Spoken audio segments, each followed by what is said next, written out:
Hey, this is Steve in Dallas, Texas. It's Saturday morning, my friend, and you are listening to Light Talk. Well, good morning. It's Stan, and I'm back in Gainesville, Florida, and we are discussing having a first conversation with a director. Can you really be a set and lighting designer? Remote mentoring, presets, and magical change, all on Light Talk. And this is David, coming to you from the beautiful Belmont Shore neighborhood of Long Beach, California. And if you don't already know, you are listening to Light Talk, and we are the Lumen Brothers, the original Lumen Brothers. Oh, do you guys consider me an original? That's I consider something. the three of us as the unholy Trinity of Lumen Brothers. Oh, that would be right. So it's great to have Stan K back with us again today. So hey everyone, welcome to episode 232. That's the same number front and back, 232, 232. Yes, you know, this will happen again in 323. We're still alive. You think I'll still be here then? Okay. Steve, let's get our first listener question. Yes, it's Peter in Brighton, and he writes, I'm having trouble talking with the director about the specific lighting for our show. What are some questions we should discuss to get the ball rolling? All right, Peter, forget everything you know. So all that stuff you were taught about script and bringing artwork and having romantic music playing in the background while you talk about Romeo and Juliet, clearly you are having trouble. Let's figure out a way that you can get on the same wavelength as the director, and let's also make it comfortable for the director to give you ideas. So here's what I'm going to suggest. First of all, set up a meeting with the director someplace other than the theater or her office. Get her out of the building so they cannot be distracted by anybody. No phone calls, no people knocking on the door saying this will just take 5 minutes. Get them out of the building. So go get yourself a cup of tea somewhere. Now here's the trick. You need to find a common vocabulary when you start talking about the show. So this isn't for everybody, and this doesn't preclude all the other things that you do with a director. But the first thing I would look at the director and say is, you know, when we talk about lighting for the show, is the lighting sharp or is it soft? And that opens up a conversation. And if he or she says sharp, you can say, well, why? Or if they say soft, you can say, explain to me why you see soft. Is it a white light show? Or is it a color show? Or is it a color show with a big capital C? Is the lighting a character in the show? Are the light cues seen or unseen by the audience? Are the lights masked or unmasked? Is the lighting part of the scenic landscape? You know, are there shafts and pools and dapples of light everywhere? But what we're talking about is kind of the physical nature of the lighting. And once the two of you can talk about the physical nature of the lighting, you can really kind of drill in and start structuring your show. So that's how I would start with a director who's a little uncomfortable or a little uncommunicative with me, is I would find a vocabulary that's very easy. You know, there's no great artsy stuff going on here. We're not talking concepts. We're not talking in metaphor. We're talking about how do you see the show? And I'm sure the director has something in the mind. You know, the director sees the blocking in his or her head. They see the scenery. They see the costumes. They see the lighting. They may not know how to achieve it, and it doesn't matter if they can read a light plot, but you're starting a conversation. So that's how I would start with your troublesome director in Brighton. What about you guys? Well, I must say that I totally disagree with my brother here. And that's okay. It's okay, because this is just, you know, because there are different ways of doing it, and you have to find your own way that you feel comfortable. And what Steve has said is absolutely correct for one way of approaching, you know, working with a director about a show. I go about it the other way, and I don't talk about sharpness or anything like seeing the lights. That's much too soon. And it's funny because I was talking about this morning to my class, and it's about finding a common denominator about why we're doing the show. I mean, why is it important that we do this show?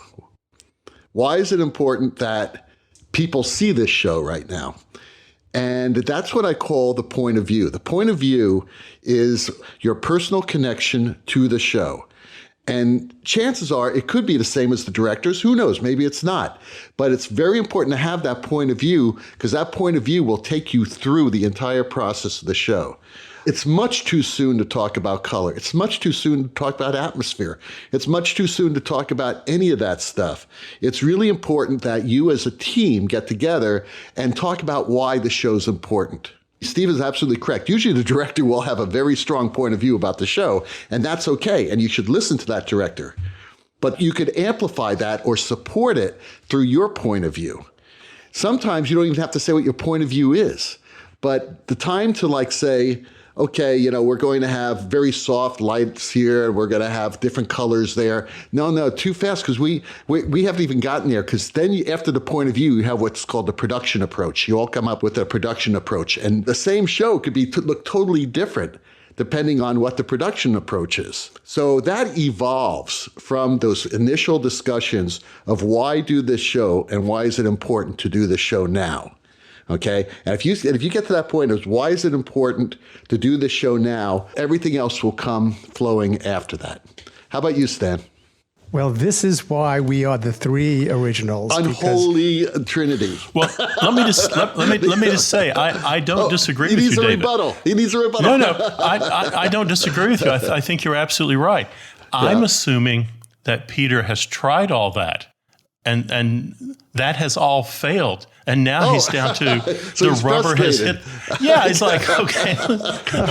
Okay, never mind. As Emily Litella used to say, never mind. Well, okay. Well, be that as it may, I'll give you the third wheel here. So I actually think both of you have made phenomenal points, and it's all useful. And so now we know Steve's in a different phase of the process, or imagining a different phase of where Peter is. So I'll just say this, this morning I have Ming on the mind. So we've been reading about Ming this morning. And one of the things that I prompted the students to talk about that he says, that early in his career, he was very interested he worked from the outside in. And what he was meaning was that he would try and impose upon the play a vision, an image that he had on the thing. And then as he grew, and as a designer, he started to shift that completely, and he began to work from the inside out. And I think what he was saying there was that you should don't talk about the scenery, don't talk about the lighting, don't talk about any of that, talk about the play. And one thing that I noticed that I thought was interesting in creating the world, and he's speaking as a scene designer here, so maybe it's a little bit different for lighting, but he talked about a portrait gallery. And he said, don't use paintings, do not use photographs, and in particular, the people of the play. And to start so you get the people right, what do the people look like? That sort of informs what the world might look like or feel like. So I just think that was sort of really interesting about a way to come at it, right? Now, if we're in the third meeting, as Steve says Peter is in, then yeah, I think Steve's points are very well taken. It's a good way to sort of physicalize some of those ideas. But if you're coming in at the beginning, I think a Ming on the mind would be a good place to put yourself. So Rachel in Whitefish, Montana asks, my doctor has said I have to teach remotely and I need to mentor lighting design students on live production. How can I do that effectively? Well, I think you can do that. And I'm actually working on that myself these days. So I got 3 things that you need. And then maybe I'll elaborate a bit on each. You need cameras. So number 1, you need some reasonably good cameras, preferably PTZ, pan, tilt, zoom. You need some audio. You need some sound pipe to you. And then you need some form of communication with the students and the team. So you can get a pretty good PTZ camera. You can anywhere from under $1,000 to all the way up to $5,000. But so you need a little bit of a resource there. And then, of course, you can have all you need is a network and an IP address. And then you, just like security cameras, you can be on that camera, move it where you need to, be watching the work. have your mentee on some form of text-based communication, and you need some sound. And most theaters these days have a assisted listening system for the hard of hearing, and you just need a feed from that into the camera, and you've got the audio, and get going. And I've been doing that actually this week, and I was able to do more mentoring than I thought was possible. Now, we're not in rehearsals yet. We're in pre-production. We're not in tech yet. So I'll report back how that goes. But we have a system in place, and we are making it work. And I'll tell you one of the bright sides. I was reflecting on how many weekends I sat in the dark waiting for somebody to need me. And 95% of the time, my contribution was quite minimal. So I do need to be there when I'm needed, but I don't need to be there in that way. So I kind of wish I had this a long time ago. And so that's what we're doing at our institution to mitigate that sort of condition that some of us are in these days.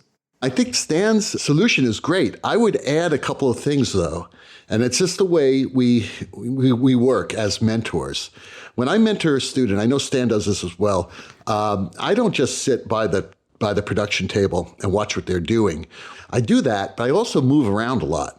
And I'll go to the far right of the theater and see what it looks like coming, from the far right corner, or I'll go to the far left, or sometimes I'll go higher where I can see the floor better. And that's a proscenium stage. If you're working in a thrust or an arena, I'm all over the place. And I ask my students to do the same.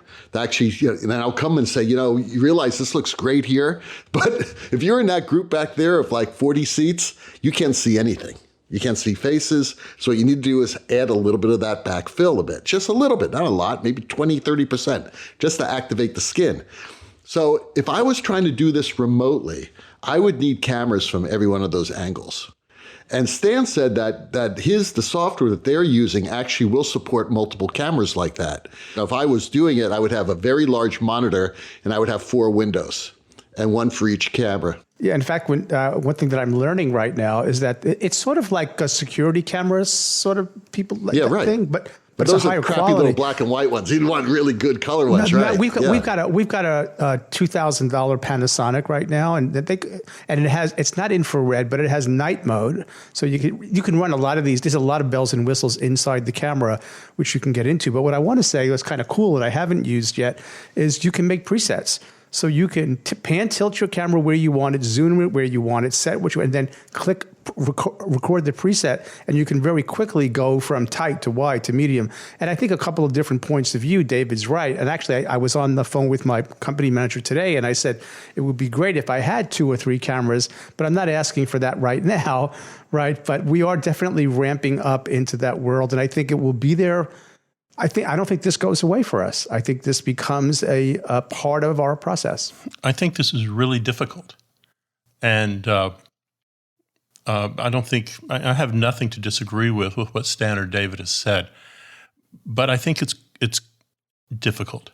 And I think it's going to cost some real money. And it's going to we're going to have to develop a new vocabulary. And all of a sudden, we're going to have to be really careful. Because are we lighting for the camera or are we lighting for the human eye in the theater? So all of a sudden, I'm looking at something on screen that I don't particularly like, or I think there's an issue with it. And, what are they actually seeing in the theater? And that's going to be where the brave new world is how do we advance the technology in a way that we can afford it so that we have a fighting chance of seeing what the live action folks in the theater are seeing. So I think it's problematic. There's not an easy solution here. There's not an easy solution.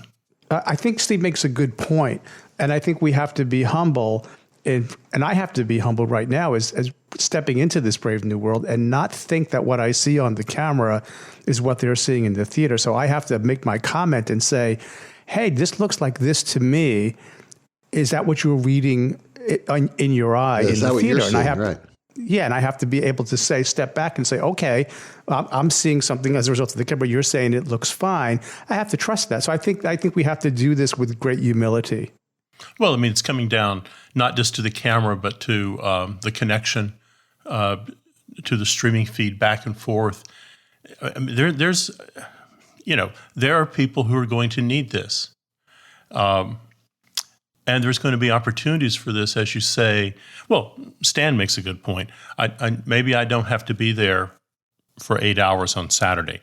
Maybe I really need to be there for 3 hours. So I'm respecting the COVID, the pandemic thing, and on the other side of that, I'm saving myself an hour drive in and an hour drive home. It's just difficult. It's difficult, and some theaters are going to do it better than others.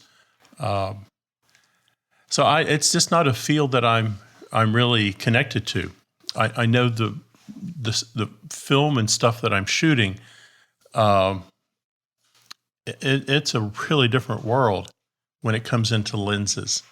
And, $2,000 is great, but, I'm looking at lenses that are $8,000, $9,000, $10,000, $15,000 to get a true representation of what I'm seeing.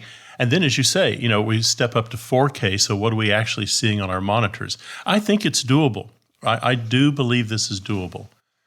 Certainly television does it all the time. We watch a Lady Gaga concert from Madrid, or we watch, our favorite show, Jesus Christ Superstar, and it looks fantastic. It's just, how far do we have to go to make it happen on the university level? Yeah, I can tell you that I'm at home. So I was watching Focus on Friday, and I was curious if I would be able to see Edge, right? And they got the house lights out, and it looks like, and I made some adjustments so things are not blown out. And I'm watching the designer focus a gobo.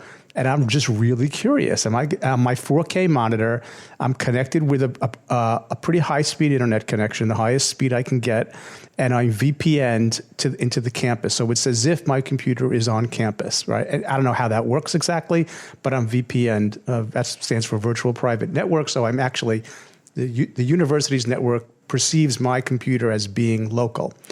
And I watched them run the barrel on the gobo, and I was really curious. Am I going to be able to see that? And by golly, I was surprised. I think focus is different. I'm just giving an example. Yeah, but I think where this really works well. But my question is, does it work in the artistry of the moment in the darkened theater with the actors on stage and the conversation between the director and the designer?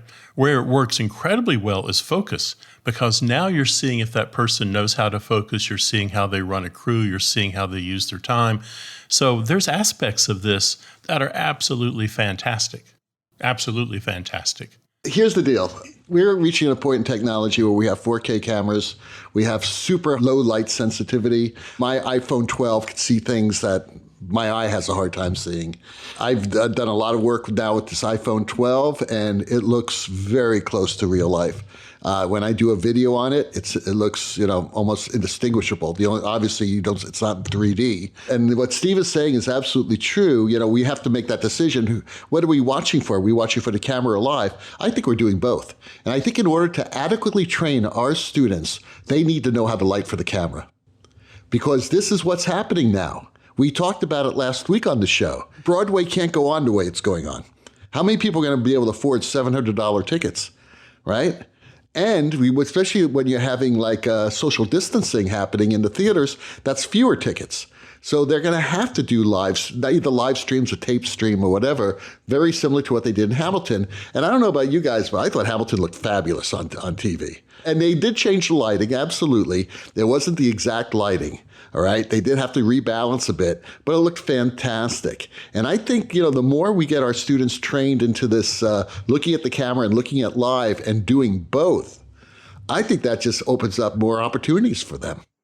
Wasn't that the point of Jim Moody and Jeff Ravitz's book, yeah? Yeah, absolutely. And that's why that book is so sorely needed, and it's out, and it's great. It's fantastic. So anyway, that being said, I think this is a great subject, and it's great, Stan. We want to hear what's happening. So come back in 4 weeks and tell us, okay? We'll be doing it all semester. I'll be doing it all semester, and I cannot imagine me knowing that I have this now, doing what I did for the last 20 years of giving up my entire weekend sitting there in the dark. Well, I was able to you know how I felt about that. I thought that was, that was a little too much anyway. But the question, Stan, is, would you rather be in the theater mentoring a student or rather be at home with, all your camera equipment and all that? Well, it depends. If I was a younger faculty member and I needed to be producing other work, it is possible to multitask and have your eye on that. I've got 2 big monitors and be doing other things at the same time. So it doesn't require my attention 100% of the time. Well, I don't know. I disagree with you because so much of it has to do with, I'm watching not only what the student's lighting, but I'm also watching how the student is interacting with the director, giving stage managers notes, things like that. And that to me takes 100% of my time. I can't go off and start working on a different show. You know what I mean? Because I'll miss that. I did some mentoring this weekend and I thought, oh my goodness, I actually accomplished what I had wanted to accomplish. And I thought, would I have accomplished it better if I had been there? And you know what? I actually think it was better that I wasn't, because then the student had to do it by themselves and then show me the result of my mentorship. So the jury's out. Let's just say this, the jury's out, but we'll see how it goes. Okay. Hey, Sam in Utah writes, David, you are a set, projection, and lighting designer. When you are hired as all 3 or just 2 of the areas, as in sets and lights, how much do you flip-flop on your design as you change design hats? For example, you design a set with a ceiling, and then when you put on your LD hat, you turn to the set designer and say, "What the hell are you thinking?" Well, I don't talk to myself like that. And I certainly don't yell at myself. Okay, first of all, it's a very simple answer. When you're doing more than one, actually, even when you're just doing one, you have to think holistically about what you're doing and about the actual design. Not what do my lights look like, but what do my lights look like with the set and costumes and sound? How does it working all together? And when you focus on that holistic thinking about the entire design atmosphere and what you're saying and how it's supporting the actor and how it's communicating, then there's nearly no problem. It's like when we had Neil Jampoulis on, and he was talking about, I think one of our questions was, okay, so, you're a lighting designer, you're a set designer, you're a costume designer, and you're a director. How does that work when you do all of that? And Neil's answer was, well, it makes the production meetings really short. And it's true, because you're already there. You're already thinking holistically about it. So no, I never have a problem flip-flopping from one to the other, because to me, they're all the same. They're all part of the design. Well, a lot of production designers I've chatted with over the years prefer doing it for the very reasons you're talking about. They have a vision that they're working through with the director, so they never see anything as an obstacle. So I think what Sam is thinking about is that he builds his model, then puts it on a shelf, then starts the lighting plot and refers to the model. So I think holistically is the perfect word. All right, the moment we've been waiting for. So today we have a special surprise for our listeners. So everyone, please stay tuned for this special Lumen Brothers dramatic event. Hang on to your C-wrench, true believers, because today the Lumen community players begin the tales of Bobby Danger, the Lighting Guy, starring Bobby Danger, also known as the Lighting Guy, and his 2 assistants, Bucky and Becky. And now, Episode 1, The Red Door. Final dress had barely begun when the director stood up and shouted, "Stop, stop, stop! Everybody stop and hold!" Bewilderment turned to confusion. Confusion turned to chaos as he turned to the set designer and said, "I really like that upstage exterior door, but I really need another door on stage right. And can you paint it red? What can you do for me?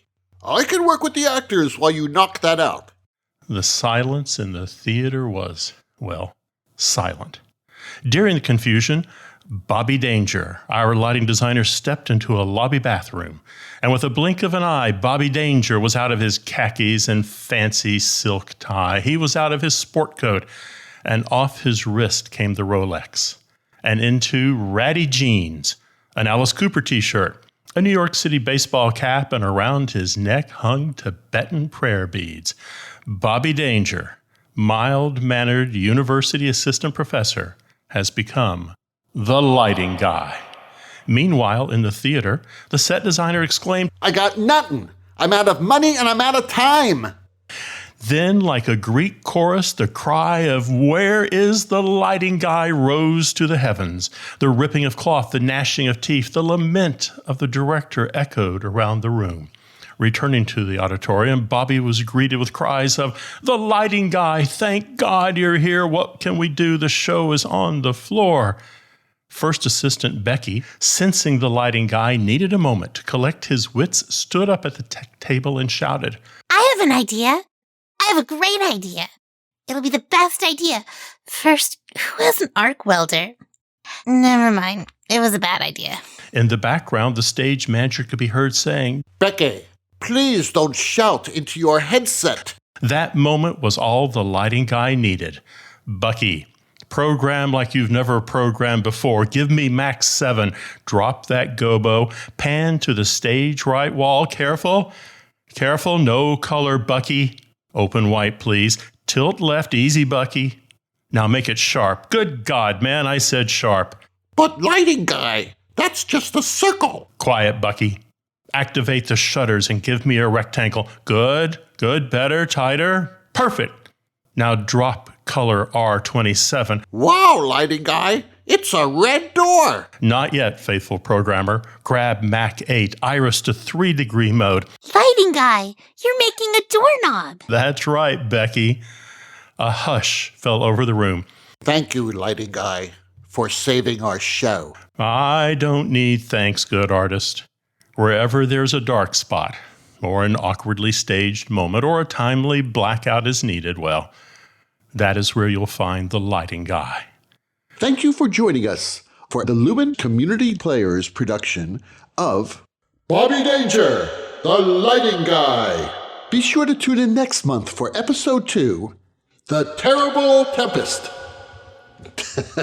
That's funny. That's good. And now, back to Light Talk. So the sound of those rabid ducks once again tells us that it's time for Let's Talk About. And today's Let's Talk About is all about presets. What are they? And why should I use them? And how do we teach them? Well, I'm going to defer to Stan because he just had this wonderful experience teaching presets to one of his students, which brings up this whole amazing concept of the importance of presets and how some students misunderstand really the usefulness of presets. Go, Stan. Well, so let's say you're preparing for tech. And what does that mean in school? And sometimes I think our students get into a mode of, I'm going to have plenty of time. And so, yeah, the rig is working. The conventional fixtures come up. They're nicely focused. I got my group list. I've got my patch. I've got my direct selects if you're working in EOS or whatever. And what they don't sort of get is that nobody really wants to wait for you to pan and tilt the light into position. That's just one thing. And nobody really wants to wait for you to make that beautiful work of art that you're going to make. So I don't think the students understand that in the commercial theater, you don't have that kind of time. Like, you got to come in really prepared. So you have to move them from thinking like a student to thinking like a pro. And that's sort of what school's about. And we're doing a show with a pretty simple set, but there's a couple of nice elements. And there are no fixtures really dedicated to those elements. And I said to the student, these conventional systems are fine, but you got a nice array of moving lights. What have you done with them? Or what are you doing today? And the answer is, well, I'm watching rehearsal. Well, you've been in rehearsal for 2 weeks. You know the show inside out. Well, they're changing the blocking a little bit. And I'm like, okay, but you're sitting in a room with $500,000 worth of equipment in the dark with a system that's working. You can record the rehearsal. Okay, but you need to use your rig and get things efficient. So one of the things I said was, why don't you break that stage down into zones like you normally do, and put all your moving lights into those zones one at a time and get them to look the way you want them to look. The edge, the size, the color temperature, whatever, you name it, and record those as presets so they're there for you, and you're not going to be making them one cue at a time. You might tweak them, but you can get them there instantly by pushing a button. That's the magic of software. It's the magic of memory. And then on some of the scenic elements, I suggested, why don't you light this up, right? And use your shutters and use all the facilities so that you have this, you can frame and compose with all these, like basically put a paintbrush on every part, every brush you have, put it on every part of the set in the way you want it. Get all the finesse you need it now while nobody's waiting for you. So you've got it. And the student did start to do that, and I backed off. And then once I got him going, I went away. And then later in the day, we checked it. Oh, yeah, it was great. I made this beautiful thing on the proscenium, and I put in these gobos. I've got one for fall and one for spring, and I've got this dancing one. And then after that was in, I was able to give even more sophisticated ideas for him to explore. So I think we don't. I'm sure you guys teach it. I teach it, but it's always sort of a thing that there's a little bit of a getting over the hump to use that in an efficient way and also in an artistic way. And that's what I think about presets. Well, I think the thing with presets and palettes is it simply allows you to work more efficiently in your time. And it would be odd to me that a student would resist presets and palettes if they're trying to learn previs. What's the point? I think if you're doing something in the rock and roll industry, you have a 4-hour rehearsal period, and the goal is to get 3 songs done in 4 hours. So clearly you're prevising everything. But then when you get into the space, you want to be able to move quickly and efficiently around. So, even if I go to do something at a bar, so I'm coming into a bar and I'm going to do somebody I don't really know, I need to build some presets. I need to build a fan. I need to build, a mid-stage fan. I need to build a fan push. I need to build a roof over the stage. I need to build a roof fan and a roof push. I need to do a cross, all stage right, all stage left. I need to do a down, a blinder, a point in the house. I need to build the vocabulary of the show. And then I can very easily create the show and move quickly around with the band. If I go back to a theater production, there's just nothing a director hates more than seeing a light being drug around the stage, because invariably they turn and say, is it going to do that in the show? Also, from just a survival point of view, the reason you want to build this stuff is if, I don't know, you're doing Hedda Gabler and you think, well, why do I need to do this? Maybe the director decides he or she is going to change where the center stage couch is. Maybe it's just going to be 18 inches to the left for tonight's performance. Let's see how that works. Well, do I really want to go back and re-edit every cue?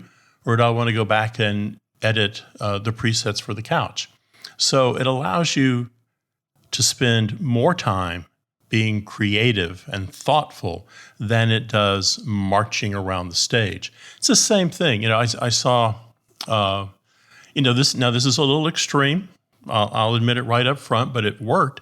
I saw a designer build a focus point on the stage every 2 feet, so they could really move stuff around. I think also, if you don't build presets, I think when you start dragging lights around the stage, you're also going to have flyaways. All of a sudden, that light's not going to do what you want it to do. It's going to rotate left when you really want it to rotate right. So I think presets, if you don't want to do that, I'm bitter. Get out of the business. If you don't want to learn how to run a console, if you don't want to use Vectorworks, if you don't want to do any of that stuff, what do you want to do? This is an opportunity to see how you can manipulate these mechanical devices and make them do precisely and surgically what you want them to do. Yeah, both you guys really hit so many great points. So I'm not going to repeat them because I agree with all of them. But one thing I am going to talk about real quickly is 2 things about presets. First of all, when I'm doing a show and I show up for the first day of load-in, the programmer is usually there because the programmer is probably also making sure everything's hooked up correctly, all the movers are hooked up correctly, or they're addressed correctly, all that stuff. But I always hand the programmer a preset list, a preset focus list of what presets I want written. Because a lot of times during load-ins and even during focus, the programmer's not doing much. And they may have some extra time on their hands, and they want to write presets. So while I'm up on stage focusing, they'll be writing presets over me. So that when we're ready to start lighting the show, those presets are already done. So that's a really good thing as a designer, is to get yourself organized and make a preset list. And this is really important, thinking about what Stan said to his student. I hope he wrote all this down, and I hope he wrote it down in a way that made sense. Because if you're just writing presets without recording them in a way that you can actually access them, then you're just going to have a bunch of memory slots in the board. You have no idea what the presets were. So you have to be organized.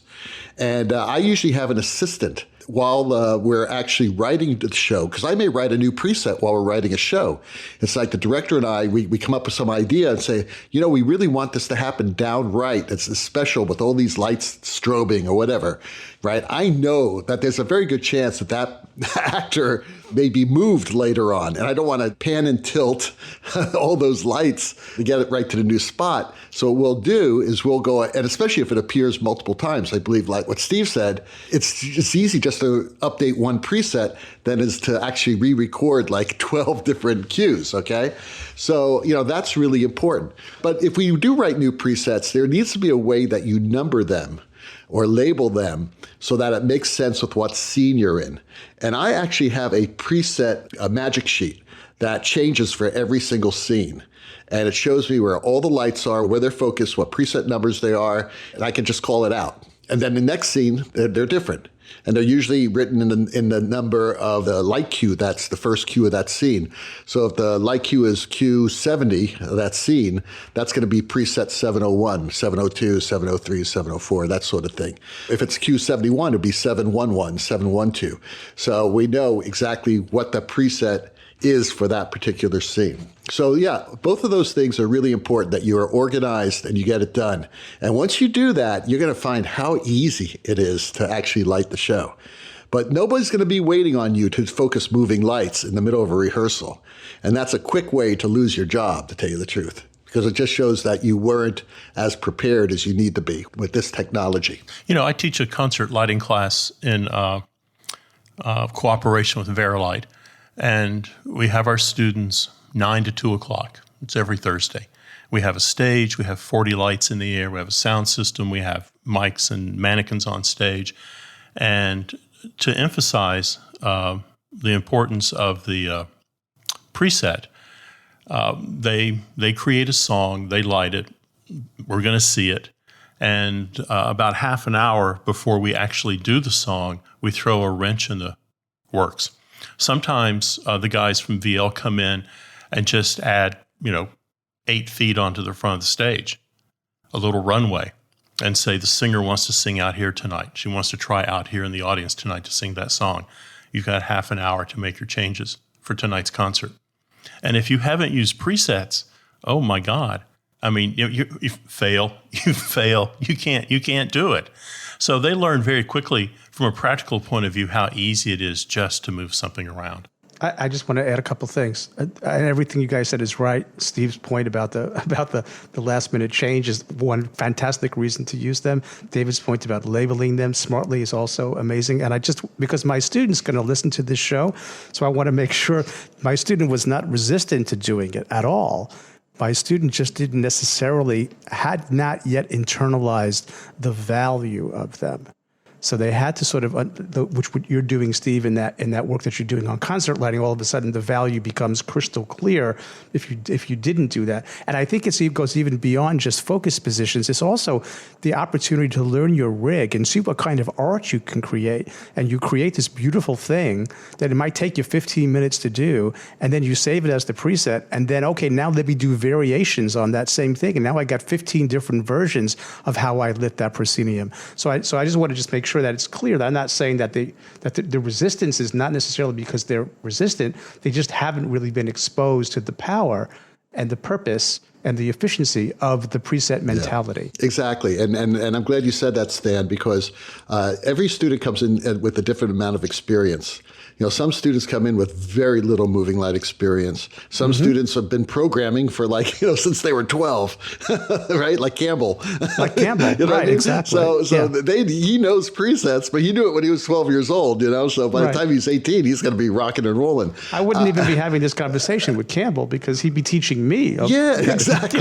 And some students, I'm not saying this is the case with your students, Stan, but some students are afraid of it. They're afraid of technology. It is daunting. Big boards are daunting, especially the Hog. The Hog can be very daunting to people. You just have to be fearless and realize, hey, this is school. I'm going to screw up. It's okay. It's like when I told that story a couple weeks ago about that stupid cue I wrote with all the aircraft landing lights and the sound effects. Yeah, I screwed up royally, but we had a laugh. And we moved on. I wasn't fired. And I actually have done that professionally too. I've made mistakes professionally, and you have a laugh and you move on. You realize this ain't going to work. We're going to do something else.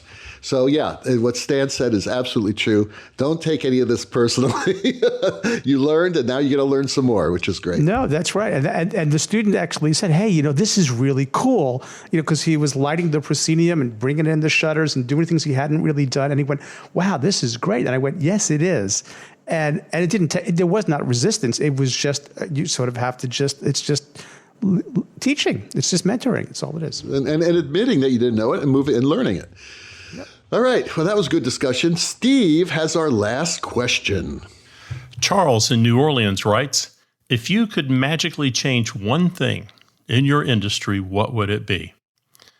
Well, I thought about this. And this has nothing to do with the pandemic. This has everything to do with just the nature of the business. I want more people in the theater. I want more conversations in the lobby. Someone said once, theater is a mirror of life. I prefer what Brecht had to say. And his great quote, art is not a mirror to hold up to reality, but a hammer to shape it with. So I want more people engaged in the arts. But I would also argue that I want more people engaged in science and sports and athletics and whatever. I want you to have a life and not just do the same old thing over and over again and miss out on what's happening and miss out on interesting ideas that challenge how you view life or ideas that reinforce the way you view life. So I want you in the theater. I want that conversation, that storytelling to happen. So that's what I would do. More butts in seats.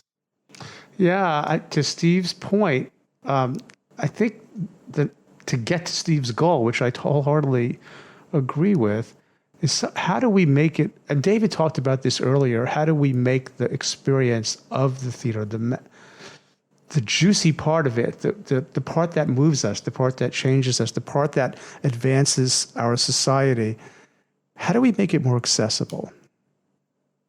Because I think if we did a survey, the number, and we looked at the percentage of the American let's just talk about America for the moment, that the American population goes into with a live theater performance, I would be willing to bet it's tiny. And they all go to New York, they go to see commercial theater, but I would think it's such a small part of the population.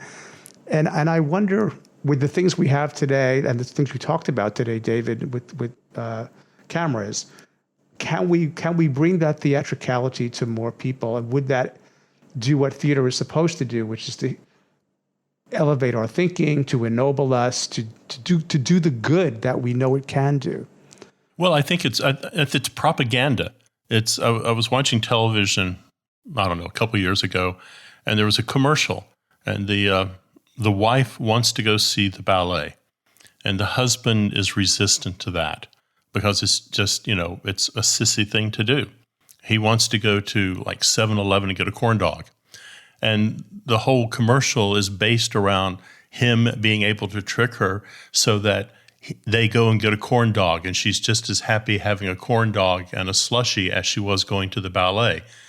I mean, it happens in elementary school. We start discounting the arts.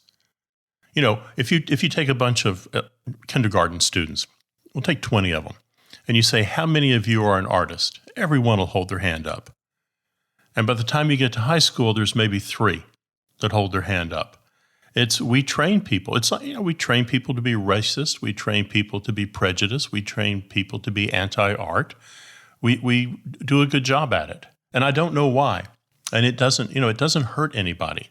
I don't know why there is this kind of resistance that happens. The one thing that I would change in the theater, I would definitely make sure it's not an elitist art form. And it's exactly what you guys are saying. No, it's an elitist exactly art form. Whenever you have ridiculously priced tickets, that makes it elitist. The elitism is a problem. Yeah. Oh boy, we got through that. Well, since Charles is in New Orleans, I would also add David's margarita machine to the lobby. Absolutely, bring more booze into the theater. And make it free also, open bars, then we're talking. Well, the rocking sounds of the Luminoids tells us that once again you've spent another morning listening to Light Talk. You can hear our show on Spotify, iTunes, Google, YouTube, livedesignonline.com, Amazon Prime Music, and just about every podcast site out there. Check out our website on lighttalk.org for future guests, and be sure to follow us on Facebook and subscribe to our podcast. That way you will not miss a second of Light Talk insanity. No guarantee is offered regarding the accuracy of any statements or opinions made on this podcast. However, if you were to decide to litigate these 3 men, the law firm of Flocked Flare and Glare and their paralegal Snoot will defend us until our retirement funds are depleted. Light Talk is written and produced by the Lumen Brothers, coming to you from Long Beach, Gainesville, and just left of the Chisholm Trail. And be sure to join us next week when Driscoll, Steve, and I pontificate about more useless things and crazy shenanigans in our industry. Light Talk, broadcasting questionable Lumen knowledge and humor around the world. So see you all next Saturday morning. Bye-bye from Light Talk. Bye-bye, everybody. Good to see you all.